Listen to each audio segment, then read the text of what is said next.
Bonjour, cette chaîne va présenter les cours universitaires de la langue française. Cette vidéo va présenter le module des histoires des idées du premier semestre, à savoir le Moyen Âge. Alors, qu'est-ce que le Moyen Âge? On va commencer par une définition simple et facile. Le Moyen Âge, une période de l'histoire de l'Europe du 5e siècle au 15e siècle. هي فترة من التاريخ الأوروبي تمتد من القرن الخامس إلى القرن الخامس عشر. Elle débute avec la chute, le Moyen Âge commence avec la chute de l'Empire romain, بالانهيار الإمبراطورية الرومانية, et se termine par la Renaissance et les grandes découvertes, بالنهضة والاكتشافات الكبرى. Quelles sont les caractéristiques du Moyen Âge? ما هي مميزات هذه الفترة? Avant de parler des caractéristiques, il faut connaître une chose très importante. On dit soit le Moyen Âge ou bien la période médiévale. C'est la même chose. Quand on va trouver la période médiévale, on va directement penser au Moyen Âge. On a 4 caractéristiques. أربع مميزات كبرى. Première chose, le morcellement de l'autorité politique et le recul de la notion d'État. يعني تقسيم السلطة ولا تفريق السلطة بين أبناء الملك.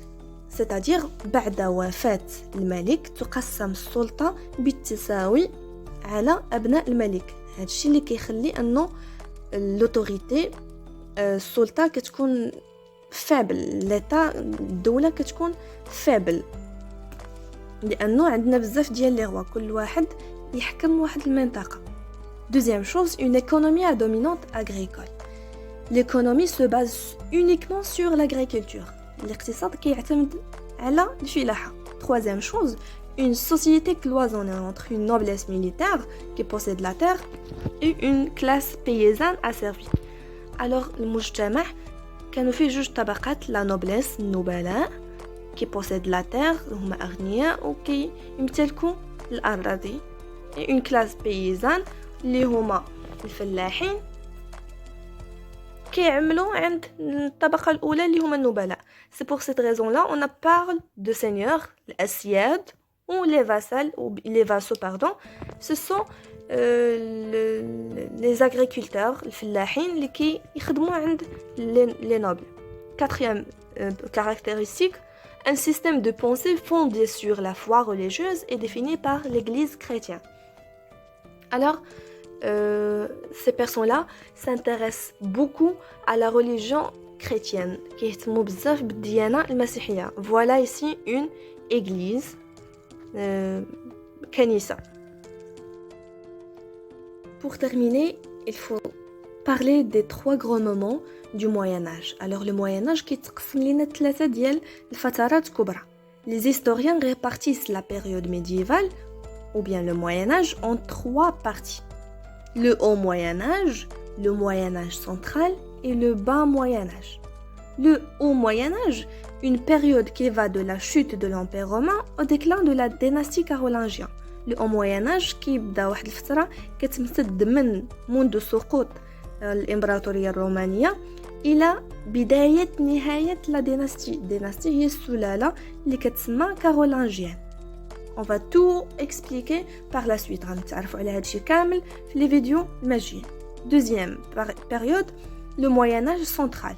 Une période qui a vu se réaliser l'unité de l'Europe. في هاد الفترة كتميز بتحقيق السلطة الأوروبية، بتحقيق الوحدة الأوروبية. Troisième chose, le Moyen Âge tardif ou ce qu'on appelle le Bas Moyen Âge. جوج ديال التسميات كتعود نفس الحاجة. Une période de transition entre la féodalité et la monarchie.